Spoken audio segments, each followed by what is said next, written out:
اعوذ باللہ من الشیطان الرجیم، بسم اللہ الرحمن الرحیم۔ آج ہم نے پڑھنا ہے ہمارا بیٹا CMW پارٹ فرسٹ کے لیکچر ہیں کمیونٹی مڈ وائف کے، پیج نمبر 223 بیٹا 223 سے۔ آج ہم نے پڑھنا ہمہ گیر احتیاطیں اور صفائی۔ یہ چیپٹر ہمارا ہے مائکرو بایولوجی کا۔ مائکرو بایولوجی کیا؟ ایسے جانداروں کا علم جو عام آنکھ سے نظر نہیں آتے اور جن کو دیکھنے کے لیے مائکروسکوپ کی ضرورت ہوتی ہے۔ مثال کے طور پہ بیکٹیریا، وائرس، فنجائی وغیرہ، پروٹوزوا۔ تو یہ مختلف قسم کی بیماریاں پھیلاتے ہیں۔ پچھلے لیکچرز میں ہم نے دیکھا کہ یہ ہوتے کیا ہیں، بیکٹیریا، وائرس، پروٹوزوا کے بارے میں علم لیا، پھر ان سے بچنا کیسے ہے اور جراثیم سے پاک اوزار کیسے آپ نے تیار کرنے ہیں، ان کو اسٹیریلائز کیسے کرنا ہے، پچھلے لیکچر میں ہم نے دیکھا۔ آج ہم نے احتیاطیں دیکھنی ہیں کہ کیا کیا احتیاطیں ایسی ہوتی ہیں جن سے ہم اختیار کر کے احتیاطیں اور ان ایسے جراثیموں سے، ایسے جانداروں سے جو آنکھ سے نظر نہیں آتے، ہم بچ سکتے ہیں۔ تو وہ کون سے ہیں بیٹا؟ HIV virus. HIV کیا ہے؟ ایڈز کا، ہیومن امیونو وائرس اس کو کہتے ہیں۔ اور بیکٹیریا سے پھیلنے والے جو انفیکشنز ہیں، ماں اور یہ لفظ بچے ہے بیٹا، بچے، یہ بے لکھا گیا ان سے۔ ماں اور بچے اور بحیثیت کارکن صحت اپنے بچاؤ کے لیے بھی کوئی طبی عمل یا کارروائی کرنے سے فوری پہلے اس کے دوران ان احتیاطوں پر سختی سے عمل کریں گے۔ ہمہ گیر احتیاطیں، ہمہ گیر جہاں لفظ آ جائے گا ہر قسم کی بیٹا، ہمہ گیر کا مطلب ہوتا ہے ہر قسم کی احتیاطوں اور صفائی کا خیال رکھنے کا مقصد طبی کارروائیوں کے دوران انفیکشن کو روکنا اور خطرناک بیماریوں کے پھیلاؤ کے خطرے کو کم کرتا ہے۔ ٹھیک ہے۔ کلائنٹ اور اپنے لیے ہمہ گیر احتیاطیں۔ کلائنٹ کیا ہو گیا؟ آپ کی جو عورت آپ کے پاس آئی ہے، آپ کی جو پیشنٹ ہے اس کو ہم کلائنٹ کہیں گے، اور اس کے لیے کیا کیا احتیاطیں ہوں گی۔ ڈلیوریوں کے دوران خود کو خون اور دوسرے مائعات سے بچانا ہے۔ وہ کیسے بچا سکتے ہو آپ؟ گلوز پہنو گے، ماسک پہنو گے، اور اوپر جو ہے اوور آل وہ پہنو گے تاکہ اگر کوئی خون نکلتا بھی ہے، گرتا بھی ہے تو ان پہ لگ جائے۔ اور سیفٹی گوگلز، اینک جس کو کہتے ہیں، وہ پہنیں گے۔ یہ کو کہلاتے ہیں بیٹا پرسنل پروٹیکٹیو اکوپمنٹس۔ شارٹ میں کہیں گے PPE، اور اردو میں کہیں گے ذاتی حفاظت کے آلات۔ تو دوہرے دستانے پہنے، اپنے جسم پر لگے ہوئے کسی زخم، خراش، یہ خراش ہے لفظ، یہ خراش نہیں ہے، خراش، یا کٹی پھٹی جلد پر غیر نفوذ پذیر واٹر پروف پٹی باندھیں۔ یہ نہ ہو کہ وہ بلڈ جو ہے آپ کے اس زخم کے اوپر لگے یا پٹی کے اوپر لگے اور وہ رس کے اس پٹی کے اندر سے آپ کے اس زخم یا کٹ میں چلا جائے۔ موسٹلی جو ہے نا، جو جراثیم ہے کٹ والی جگہ سے زیادہ حملہ کرتے ہیں۔ تو اگر خدا نخواستہ آپ کو کٹ لگا ہوا ہے، آپ کی جلد جو ہے وہ پھٹی ہوئی ہے، تو وہاں پہ واٹر پروف پٹی باندھنی ہے۔ کسی نکیلے تیز دھار والے اوزار کو پکڑتے وقت محتاط رہیں۔ مناسب روشنی میں کام کریں اور نکیلے تیز دھار والے اوزاروں کو محفوظ طریقے سے تلف کریں، یعنی ضائع کریں، جیسا کہ آپ کا سرجیکل بلیڈ ہوتا ہے یا اور اسکالپل وغیرہ اس طرح کی چیزیں، ان کو اپنے احتیاط سے پکڑنا، خدا نخواستہ آپ زخمی نہ ہو جائیں اس سے۔ زخمی ہوئے تو وہ اوزار جو ہیں اس پیشنٹ کو بھی لگے ہوں گے، اور آپ بھی اس سے زخمی ہو گئے تو اس کے جراثیم جو ہے وہ آپ کی باڈی میں انٹری لے جائیں گے۔ ڈلیوری کرواتے وقت پلاسٹک یا کسی دوسرے غیر نفوذ پذیر کپڑے سے بنا ہوا لمبا ایپرن اور جوتے پہنیں، یعنی پلاسٹک والا ایپرن ہوتا ہے، اسپیشل ہوتا ہے یہ ان کے لیے جو آپریشن میں کام کرتے ہیں۔ جہاں تک ممکن ہو اپنی آنکھوں کو خون کے چھینٹوں سے بچائیں۔ عام چشمے آنکھ کی حفاظت کے لیے مناسب ہیں۔ اپنے پاس کوئی ایسا تھیلا، ڈبہ وغیرہ رکھیں جس میں سوراخ نہ ہو سکیں، تاکہ اگر کوئی چیز ڈالنی ہے، جیسے آپ کی امبلائکل کارڈ آ جائے گی بعد میں اور پلیسنٹا وغیرہ، تو اس میں ڈالیں تو سوراخ نہ ہو اس میں۔ کوئی اور سرنج کا استعمال صرف ایک مرتبہ کریں، سوئی اور سرنج کا استعمال ایک مرتبہ کریں اور اس کو اس کے بعد ضائع کر دیں، کیونکہ وہ آلودہ ہو چکی ہے۔ ہر بار نئی سرنج کا استعمال کریں بیٹا۔ ٹیکہ لگانے کے بعد سوئیوں کو نہ تو دوبارہ بند کریں اور نہ ان کو موڑیں یا توڑیں۔ تمام استعمال شدہ ایک بار استعمال ہونے والی جو سوئیاں ہیں پلاسٹک کی سرنجوں اور بلیڈ پر دوبارہ ڈھکنا نہ لگائیں، بلکہ کسی شخص کو پکڑائے بغیر براہ راست اس ڈبے میں ڈالیں جس کے منہ پر ڈھکنا لگا ہو، یعنی ایسی باسکٹ جس کے اوپر ڈھکن لگا ہو اس میں ڈال دیں ڈائریکٹ۔ اور جیسا کہ یہ بتایا، بڑی پیاری احتیاط یہاں پہ بتائی ہے، اکثر اوقات بیٹا جو ہم نے انجیکشن لگا دیا اور انجیکشن لگانے کے بعد ہم سرنج پہ اس کی جو کیپ ہے وہ پہنانے لگتے ہیں، اور اکثر اوقات باتوں میں اب کیپ پہنا رہے ہوتے ہیں ہم، تو ہوتا کیا ہے کہ کیپ سائڈ پہ رہ جاتی ہے اور وہ سرنج جو ہے وہ کیپ کے اندر جانے کے بجائے سیدھی آپ کی انگلی میں گھس جاتی ہے، اور وہ آلودہ تھی، اس کے جسم سے باہر نکلی تھی، اس کے اوپر اس کے باڈی کے اس کے خون کے اندر سے آئے ہوئے جراثیم وہ لگے ہوئے تھے، اور وہ آپ کی باڈی میں انٹری لے لیں گے۔ موسٹلی لوگوں کو کیپ پہناتے وقت انگلی میں سوئی لگ جاتی ہے، تو وہ کہہ رہا ہے کہ اس کے اوپر ڈھکنا نہ لگاؤ بعد میں بس، اور اس کو ڈائریکٹ جو ہے وہ ایسی باسکٹ میں ڈال دو جس کے اوپر ڈھکن لگا ہوا تھا۔ ڈبہ جب 3/4 تک بھر جائے تو اسے جلانے یعنی انسنریشن جلانے کے لیے بھیج دیں بیٹا۔ یہ جو آپ کا میڈیکل کا ویسٹ ہے یہ ڈائریکٹلی ایسے ہی ضائع نہیں کر دیا جاتا، جس کو کہیں گند کے ڈھیر پہ پھینک دیں یا ایسے، اس کو باقاعدہ پہلے اس کی بیٹا ٹریٹمنٹ کرتے ہیں، اس کو جلاتے ہیں۔ بڑے بڑے اچھے جو ہاسپٹل ہیں ان کے اندر جلانے کے لیے الگ سے ایک نظام ہے، اور وہ جلایا بھی ایسے جاتا ہے کہ اس کے دھوئیں سے بھی کوئی آلودہ نہ ہو، اس کا دھواں بھی برائے نام ہی باہر نکلتا ہے۔ اس طرح کی وہ انسنریشن ہوتی ہے، بھٹی ہوتی ہے کہ اس میں جلاتے ہیں تو جراثیم سارے کے سارے تلف ہو جاتے ہیں، اور وہ جو بکی اس کی راکھ بچے گی پھر اس کو دفنائیں گے، تدفین کریں گے اس کی، تاکہ کم سے کم جو ہے وہ جراثیم کسی دوسرے لوگوں کو متاثر کریں۔ فاضل مادوں کو محفوظ طریقے سے تلف کریں، فاضل کہتے ہیں بیکار مادے۔ پھر آ جائے گا بیٹا پلیسنٹا، جو میں نے ابھی بتایا، خون یا خون آلود دیگر اشیاء کو بغیر سوراخ والے ڈبوں، لوہے کے ٹین یا تھیلوں میں ڈال کر تلف کریں۔ کمیونٹی میں پانی کے نکاس کی جگہ سے دور جلائیں، اور اتنی گہرائی میں دبائیں کہ جانور اس کو کھود کر نکال نہ سکیں۔ کچھ جانور اس کو کھود کے نکال لیتے ہیں، ان کو اسمیل آ رہی ہوتی ہے گوشت کی، تو کتا یا بلی وغیرہ اس کو کھود کے نکال کے کھاتے ہیں، تو اس طرح سے اس کو آپ نے تلف کرنا ہے کہ نکال نہ سکیں۔ آلودہ ٹھوس فالتو چیزوں کو جلا دیں یا زمین میں دبا دیں۔ انفیکشن سے متاثرہ فاضل مادے کو تلف کرنے کے بعد اپنے ہاتھ، دستانے اور ڈبے وغیرہ کلورین سے دھوئیں۔ کلورین کیا ہوتا ہے؟ بلیچن جس کو کہتے ہیں بیٹا، اس سے دھونا ہے۔ مائعاتی فاضل مادوں کو کسی نالی یا فلش والے ٹوائلٹ میں بہا دیں۔ انفیکشن سے متاثرہ فاضل مادے کو تلف کرنے کے بعد اپنے ہاتھ دھوئیں۔ آلودہ کپڑوں کو سنبھالنا، کچھ آلودہ کپڑے بھی ہوتے ہیں بیٹا جو کہ آپ صفائی وغیرہ کے لیے، بلیڈنگ صفائی کے لیے آپ کپڑوں کا یوز کرو گے۔ دستانے پہن کر یا پلاسٹک کی تھیلی یا ہاتھوں پر چڑھا کر خون یا دوسرے مائعات سے آلودہ کپڑوں کو اکٹھا کریں اور ان کو دوسرے دھلنے والے کپڑوں سے علیحدہ رکھیں۔ ان کو ننگے ہاتھوں سے براہ راست ہرگز نہ چھوئیں، کیونکہ بیٹا آپ کے ہاتھوں کے اندر جو ہے آپ کی جلد میں باریک باریک پور ہوتے ہیں جو نظر نہیں آتے، اور جو جراثیم ہیں ان پورز کے ذریعے بھی آپ کی باڈی میں انٹری لے سکتے ہیں، اس لیے دستانوں کے بغیر آپ نے بالکل ان کو چھونا نہیں ہے۔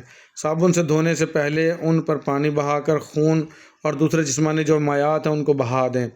پھر آ جائے گا تیسری چیز، آلودہ سامان کی صفائی اور اسٹیریلائزیشن۔ جو آلودہ سامان ہوا ہے، جو آلودہ ہو چکی چیزیں جن کو بار بار استعمال کرنا، کچھ اوزار وغیرہ، تو ان کو پھینک تو نہیں سکتے، اب آپ ان کو جراثیم سے پاک کرو گے، اس کو کہتے ہیں اسٹیریلائزیشن۔ تو ایک مرتبہ استعمال ہونے والی اشیاء ایک بار استعمال کے بعد تلف کر دی جائیں۔ ایک بار استعمال ہونے والی اشیاء کون سی ہیں؟ آپ کے دستانے ڈسپوزیبل ہوتے ہیں، ایک بار یوز ہوتے ہیں، اسی طریقے سے سرنجیں، بلیڈ، یہ ایک بار استعمال ہوتے ہیں، ان کو تلف کر دیں۔ جلد سے چھونے والے کسی بھی اوزار یا چیزوں کو مکمل طور پر صاف یا جراثیم سے پاک ڈس انفیکٹ کریں، ہدایات کے مطابق جو اوپر ہم نے کل پچھلے لیکچر میں پڑھی تھی۔ پیالوں اور بالٹیوں کو دھونے اور جسمانی مائعات کو بہانے کے لیے بلیچ کا استعمال کریں۔ یہاں پیالے کا مطلب آ جائے گا بیٹا جو کوئی بھی باؤل وغیرہ یوز ہوئے تھے وہ، اور بالٹیاں وغیرہ جو یوز ہوئی تھی ان کو دھونے کے لیے اور جسمانی مائعات کو بہانے کے لیے بلیچ کا استعمال کریں۔ یہ بلیچ جو ہے کلورین، یہ بڑی امپورٹنٹ ہوتی ہے، یہ بہت سارے جراثیموں کو مار دیتی ہے بیٹا، یہ کیمیکل ڈس انفیکٹ کہلاتا ہے۔ ہاتھ دھونے کی اہمیت، مندرجہ ذیل حالتوں میں اپنے ہاتھوں کو ہمیشہ دھوئیں۔ کلائنٹ عورت کا معائنہ کرنے سے پہلے بھی ہاتھ دھونے ہیں بیٹا، اور اکثر اوقات تو کہتے ہیں 5 منٹ تک اپنے ہاتھوں کو ملتے رہیں، اتنے دھونے ہیں۔ اور کلائنٹ عورت کا معائنہ کرنے کے بعد بھی ہاتھوں کو دھونا ہے۔ طبی کارروائیوں جیسا کہ پیلوک کا معائنہ، پیلوک کہتے ہیں بیٹا یہ جو ہپس کی ہڈیاں ہیں، کولے کی ہڈیاں، ان کے درمیان میں ہی سارا ہمارا جو پیدائش کا نظام ہوتا ہے، تو اس کو پیلوک کا معائنہ کہیں گے۔ اس کے لیے دستانے پہننے سے پہلے بھی ہاتھ دھونے آپ نے۔ کسی اوزار یا چیز جو کہ خون یا دیگر جسمانی مائعات سے آلودہ ہوا سے چھونے کے بعد یا اعضاء کے اندرونی جھلیوں ممبرینز کو چھونے کے بعد بھی آپ نے کیا دھونے؟ ہاتھ دھونے ہیں۔ خون، پیشاب یا دیگر مواد کے نمونوں کو چھونے اور پکڑنے کے بعد، یہ نمونے ہے لفظ، یہ تمونے نہیں ہیں، ٹھیک ہے؟ کوئی سیمپل جو ہوتے ہیں پیشاب والے یا خون والے، ان کو چھونے پکڑنے کے بعد بھی آپ نے ہاتھ دھونے ہیں۔ کسی بھی قسم کے دستانے اتارنے کے بعد اگر دستانے میں باریک سوراخ یا دراڑیں ہوں تو ہاتھ آلودہ ہو سکتے ہیں اور پھر بھی دھونے ہیں آپ نے۔ لیٹرین استعمال کرنے کے بعد، یہ تو عام سی بات ہے بیٹا، چاہے آپ میڈیکل میں ہوں یا نہ ہوں، واش روم سے آنے کے بعد تو آپ نے ہاتھ دھونے ہی دھونے ہیں۔ معمول روٹین کے مطابق ہاتھ دھونے کے مراحل۔ تو یہ بیٹا ہاتھ دھونے کے مراحل سب کو آنے چاہیے، عام حالات میں بھی کوشش کریں اسی طریقے سے ہاتھ دھوئیں۔ بہتے ہوئے پانی سے ہاتھ اچھی طرح گیلے کریں، صابن کے ساتھ دونوں ہاتھ ملیں اور اچھی طرح جھاگ بنائیں جو کہ ہاتھوں کو پوری طرح ڈھانپ لے۔ اتنے جھاگ بنانے ہیں کہ پورے ہاتھوں پہ لگ جائیں، اس کو جھاگ بناتے رہیں۔ کچھ لوگ ایسے ہوتے ہیں بس صابن لگایا اور فوراً ہی دھو دیا، ایسے نہیں، صابن لگا کے ٹوٹی بند کریں اور اس کو اچھے سے دھونا ہے آپ نے، اچھے سے جھاگ بناتے رہیں، رگڑتے رہیں اس کو، ہاتھ جھاگ بنے۔ انگلیوں اور انگوٹھوں کو آپس میں پھنسا کر آگے پیچھے حرکت دیں، انگلیوں کو انگوٹھوں کے اندر پھنسا کے، یعنی آپس میں انگلیاں رگڑیں اس کو۔ ہاتھوں کو بہتے ہوئے صاف پانی کے نیچے اتنا دھوئیں کہ سارا صابن جھاگ اتر جائے۔ صاف تولیے سے ہاتھ خشک کریں۔ اب یہ تولیے والا سین جو ہے نا بیٹا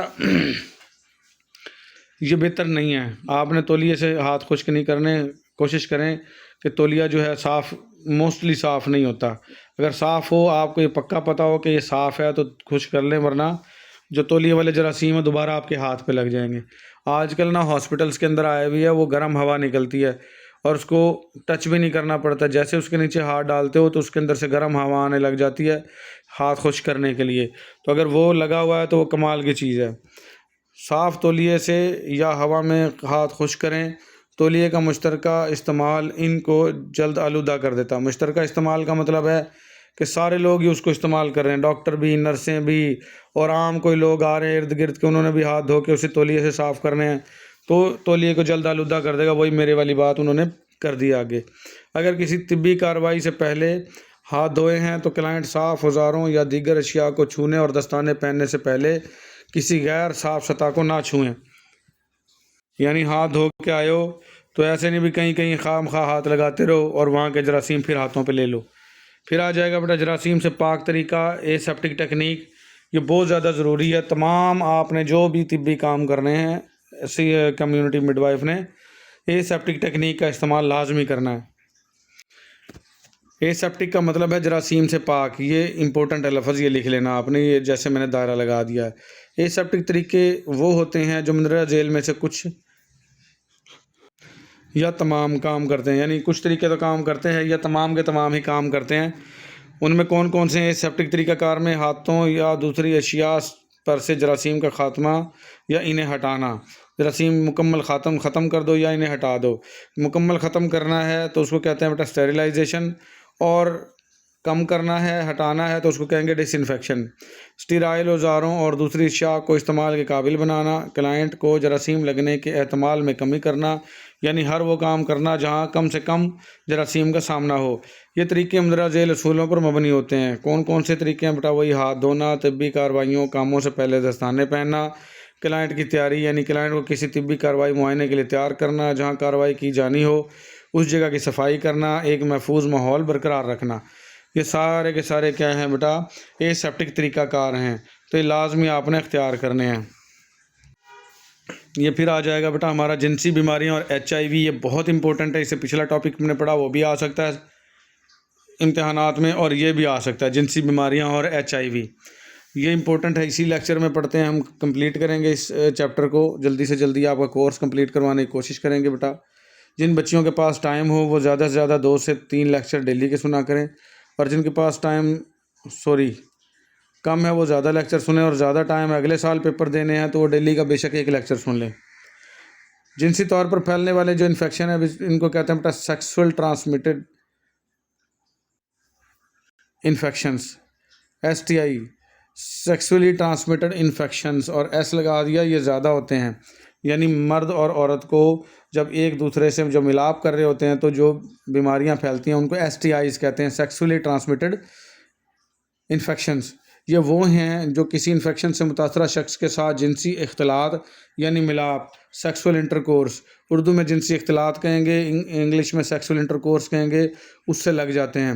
تو STIs بیکٹیریا، پیراسائٹ اور وائرس کی وجہ سے ہوتے ہیں۔ زیادہ تر STIs مرد اور عورت دونوں کو متاثر کرتے ہیں، لیکن بہت سی بیماریوں جیسا بیکٹیریا، پیراسائٹ اور وائرس کی وجہ سے ہوتے ہیں۔ ہم دوسری اوپر والی لائن میں پہنچ گئے ہیں بیٹا۔ تو لیکن بہت سی بیماریوں میں صحت کی تکالیف عورتوں میں زیادہ شدید ہوتی ہیں۔ اگر حاملہ عورت کو STIs یعنی سیکسولی ٹرانسمیٹڈ انفیکشن ہو تو یہ بچے کی صحت پر بھی اثر انداز ہو سکتے ہیں، یعنی عورت کو بیماری تھی تو جو بچہ پیدا ہوگا وہ بھی بیماری پیدا ہوگا، اس کو بھی انفیکشن ہو سکتے ہیں۔ تو پہلا کون سا؟ جراثیم اور انفیکشن بیٹا۔ STIs کیا ہیں؟ سیکسولی ٹرانسمیٹڈ انفیکشنز کی تقریباً 20 اقسام ہیں، جن میں سے چند یہ ہیں۔ 20 قسم کی بیماریاں بیٹا مرد سے عورت کو لگتی ہیں، لیکن ان میں سے چند کا ذکر یہاں پہ ہوگا جو اہم ہیں۔ بیکٹیریا کی وجہ سے کون سی بیماری ہوگی بیٹا؟ کلیمیڈیا۔ کلیمیڈیا دراصل کلیمائڈو یا ٹرائیکومیٹس کی وجہ سے ہوتا ہے۔ یہ ایک جرثومہ ہے بیٹا۔ شروع میں کوئی علامات یا شکایات نہیں ہوتی، خاص طور پر عورتوں میں۔ بعض عورتوں میں وجائنا کے گرد خارش، وجائنا سے بے بو پیلے پانی کا خراج، یعنی بدبو نہیں ہوگی لیکن پیلا پانی خارج ہوگا، ٹھیک ہے، اس سے ہوتا ہے۔ جنسی اختلاط کے دوران درد، بار بار پیشاب کرنے کی خواہش یا پیشاب کرتے ہوئے درد کی شکایات ہوتی ہیں، یعنی جب میل فیمیل کا ملاپ ہو رہا ہوگا تو اس میں درد ہوگا، اس کو بار بار اس کو پیشاب کی خواہش آئے گی، اور اگر پیشاب کرنے جائے گی بھی تو درد ہوگا اس کو۔ تو یہ کیا ہے؟ کلیمائڈیا بیماری ہے۔ عورتوں کو 2 ماہواریوں کے درمیان وقفہ میں خون آنا، خون ہے لفظ بیٹا، یہ کون نہیں ہے، یعنی ایک مینسز آئے ہیں تو دوسرے مینسز آنے تک تو بلیڈنگ نہیں ہونی چاہیے نا، لیکن درمیان میں بھی اس کو بلیڈنگ ہوگی، خون آئے گا اور ہلکا ہلکا درد بھی ہو سکتا ہے۔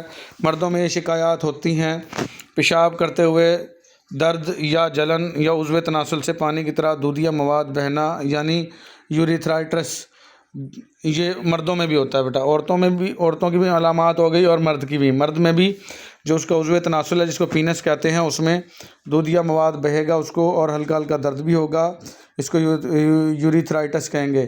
یوریتھرا اس نالی کو کہتے ہیں جس میں سے پیشاب آتا ہے، اور اس میں جب سوزش ہو جائے گی تو اس کو کیا کہیں گے؟ یوریتھرائٹس۔ جہاں ITIS لگا ہو آخر میں سمجھ لیا کریں یہ سوزش ہو رہی ہے۔ تو جن عورتوں کو STI ہو ان کے پیدا ہونے والے بچے کی آنکھوں کا انفیکشن ہو سکتا ہے۔ میں دکھاتا ہوں آپ کو یہ آنکھوں کا انفیکشن کیسا ہوتا ہے۔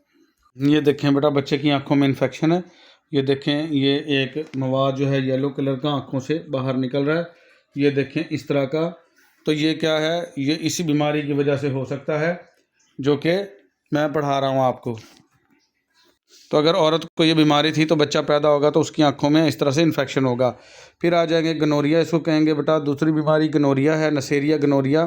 انسانوں کے لیے نسیریا کے 2 اہم پیتھوجن ہیں۔ پیتھوجن ایسے جراثیم جو بیماری پھیلانے کی پاور رکھتے ہوں وہ پیتھوجن کہلاتے ہیں، نسیریا گنوریا اور نسیریا میننجائٹس۔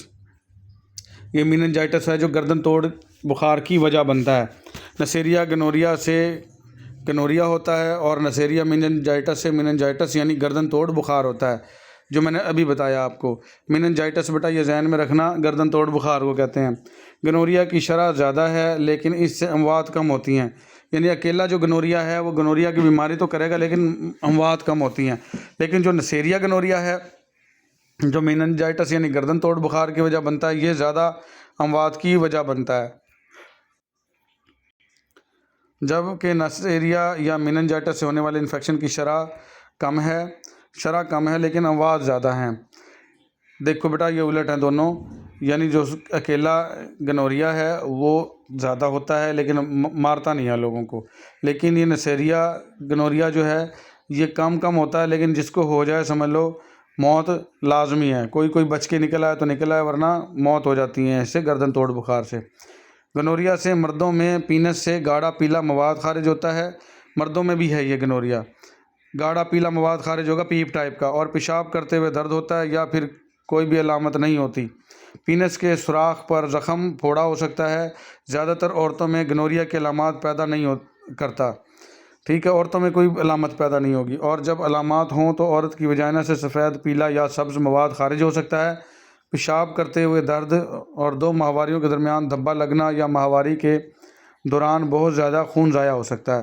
اکثر اوقات بخار اور پیٹ میں درد ہوتا ہے۔ آنکھوں کے انفیکشنز آفتھیلمیا، آنکھوں کے انفیکشن کو آفتھیلمیا نیوناٹرم کہتے ہیں بیٹا، نیوناٹرم جو بچہ بھی پیدا ہوتا ہے، آفتھیلمیا نیونیٹرم یہ لفظ ہے بیٹا۔ آفتھیلمیا جہاں لفظ آ جائے گا آنکھوں کے لیے یوز ہوتا ہے، جیسے کہ ہم کہیں ڈاکٹر، آنکھوں کا ڈاکٹر اردو میں کہیں گے، آئی اسپیشلسٹ انگلش میں کہیں گے، یہاں تک تو بات سمجھ میں آتی ہے بیٹا. اور آنکھوں کے ڈاکٹر کو جو میڈیکل کا لفظ ہے وہ ہے آفتھالمولوجسٹ. تو آفتھیلمیا یا آفتھالمولوجسٹ یہ آنکھوں سے متعلق ہے. ٹھیک ہے. تو بچے کی آنکھوں کا جو مسئلہ ہوگا اس کو کہیں گے آفتھیلمیا نیونیٹرم، جو ابھی میں نے پکچر میں دکھایا ہے. زیادہ تر ان بچوں میں ہوتا ہے جو ماں کی وجائنا میں انفیکشن والے مواد کا سامنا کرتے ہیں.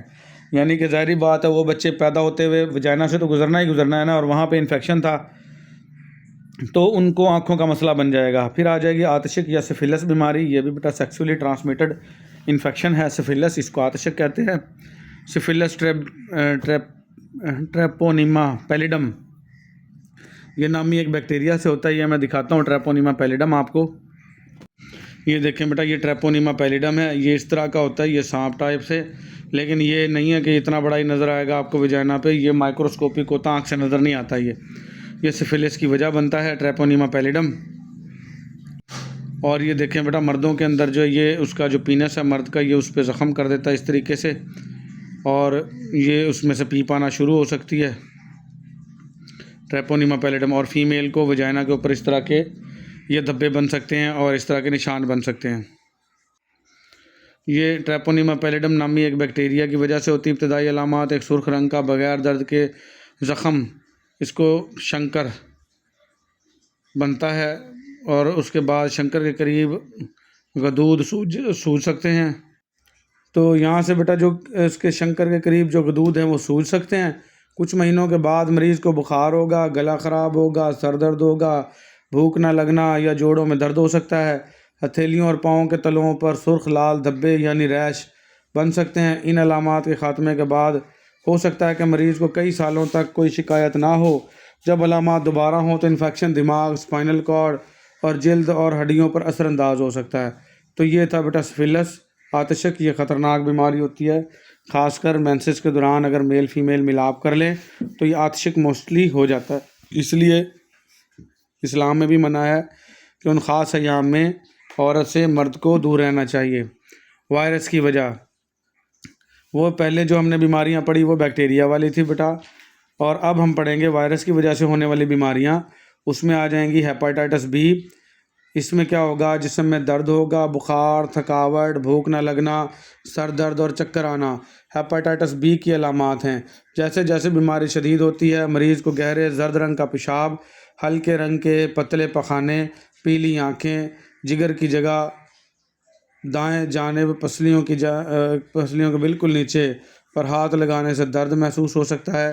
کیونکہ بیٹا یہ جگر پہ اثر کرتی ہے نا، جگر متاثر ہوتا ہے. جگر کہتے ہیں کلیجی کو، تو جگر کو خراب کر دے گی، ختم کر دے گی. جگر والی سائڈ پہ ہاتھ لگائیں گے تو درد ہوگا.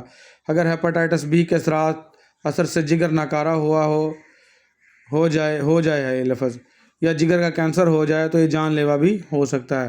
یعنی جگر اگر ناکارہ ہو گیا یا جگر کا کینسر بن گیا تو جان لیوا. اس لیے اس کو ہیپاٹائٹس بی کو سائلنٹ کلر کہتے ہیں، یعنی خاموش قاتل. یہ جگر خراب کرتی رہتی ہے، اور جب علامات ظاہر ہوتی ہیں تو بندہ مرنے کے کگار پہ پہنچ چکا ہوتا ہے. ہرپیز آ گیا. ہرپیز سمپلیکس میں نے بتایا تھا، منہ کے گرد چھالے بن جانا ہرپیز کہلاتا ہے بیٹا. ہرپیز کا انفیکشن ہرپیز سمپلیکس وائرس سے ہوتا ہے. علامات کی شروعات جنسی اعضاء کے ارد گرد خارش اور سن ہو جانے سے ہوتی ہے. اس حصے میں چھوٹے چھوٹے چھالے بن جاتے ہیں. جنسی اعضاء کہتے ہیں بیٹا پیشاب والی جگہ، جو کہ پھٹ جاتے ہیں. ان کے پھٹنے سے مریض کو جلن محسوس ہوتی ہے، خاص طور پر پیشاب کرتے ہوئے. ان زخموں پر کھرنڈ بن جاتے ہیں. علامات ظاہر ہونے کے دوران غدود بھی سوج سکتے ہیں، اور بخار اور جسم میں درد بھی ہو سکتا ہے. لیکن کچھ لوگوں کو یہ واضح علامات نہیں ہوتی. اس کے بعد زندگی میں علامات کبھی بھی ظاہر ہو سکتی ہیں، لیکن وقت کے ساتھ ساتھ یہ علامات کم سے کم اور درد بھی کم ہو جاتا ہے. یعنی خود بخود یہ ہرپیز ٹھیک ہو جاتا ہے. یہ ہرپیز پیشاب والی جگہ پہ بھی ہوتا ہے اور منہ کے قریب بھی ہوتا ہے. اکثر اوقات بخار کے بعد ہونٹوں کے پاس تھوڑے چھالے سے بن جاتے ہیں، وہ بھی ہرپیز وائرس کی وجہ سے ہوتے ہیں.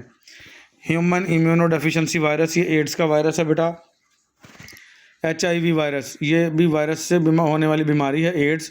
اس کو ایکوائرڈ امیونو ڈیفیشنسی سنڈروم کہتے ہیں. ایڈز یعنی اے سے ایکوائرڈ، آئی سے امیونو، ڈی سے ڈیفیشنسی، ایس سے سنڈروم. یہ آپ کا امیون سسٹم جو ہے نا بیٹا، جراثیموں کو مارنے کا پولیس سسٹم ہے ہماری باڈی کا.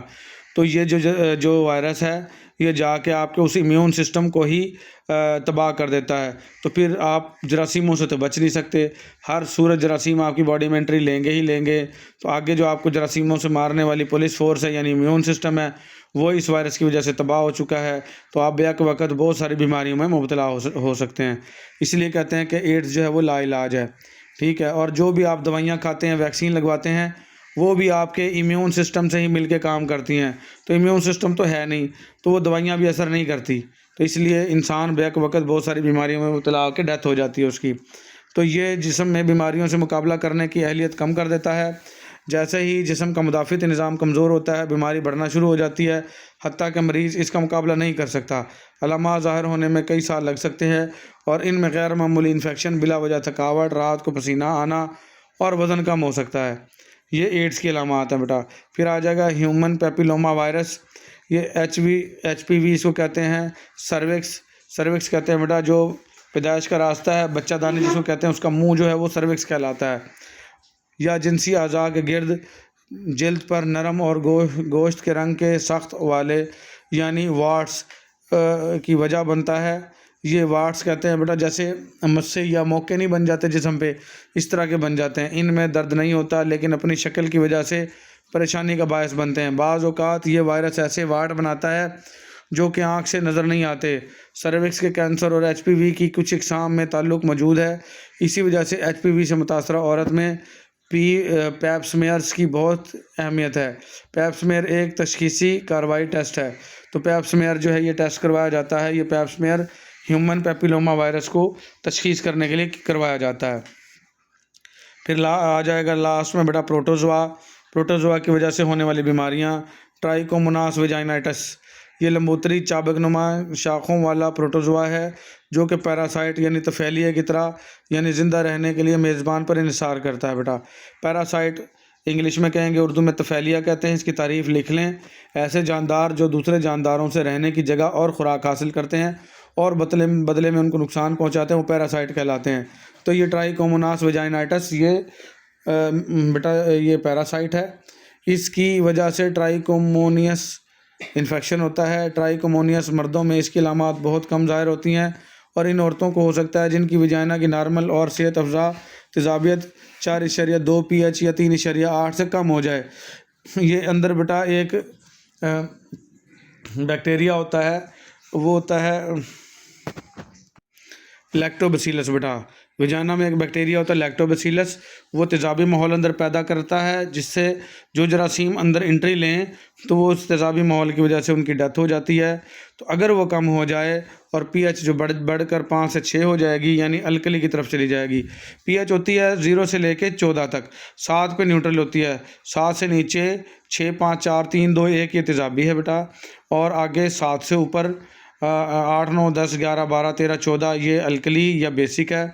تو یہ 1 2 3 زیادہ تیزابی ہے اور 4 5 6 یہ کم تیزابی ہے، تو یہ یعنی کہ 4.2 یا 3.8 سے کم ہو جائے گی، اور اگر 5 6 تک چلی گئی تو یہ الکلائن میں شمار ہوگی یعنی کم تیزابی ہو جائے گی۔ یہ تبدیلی ٹرائکوموناس ویجائنائٹس کی افزائش کے لیے مددگار ہوتی ہے۔